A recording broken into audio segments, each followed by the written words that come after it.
about 10 days after 9/11, I went through the Pentagon and I saw Secretary Rumsfeld and Deputy Secretary Wolfowitz. I went downstairs just to say hello to some of the people on the Joint Staff who used to work for me, and one of the generals called me and he said, "Sir, you got to come in. You got to come in and talk to me a second." I said, "Well, you're too busy." He said, "No."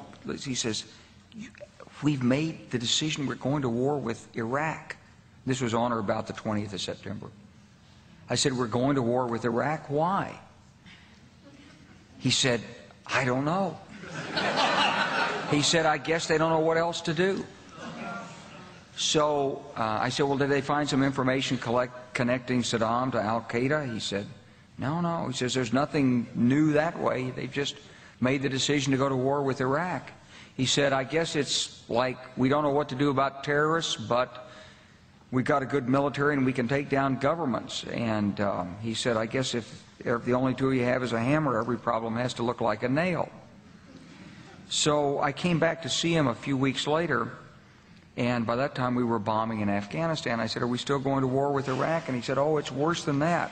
He said, he reached over on his desk, he picked up a piece of paper, and he said, I just got this down from upstairs," meaning the Secretary of Defense's office today, and he said, "This is a memo that describes how we're going to take out 7 countries in 5 years, starting with Iraq and then Syria, Lebanon, Libya, Somalia, Sudan, and finishing off Iran."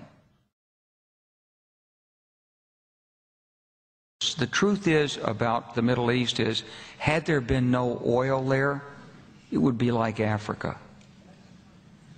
Nobody is threatening to intervene in Africa. The problem is the opposite. We keep asking for people to intervene and stop it. And there's no question that the presence of petroleum throughout the region has sparked great power involvement. Whether that was the specific motivation for the coup or not, I can't tell you, but there's always been this attitude that somehow we could intervene and use force in the region.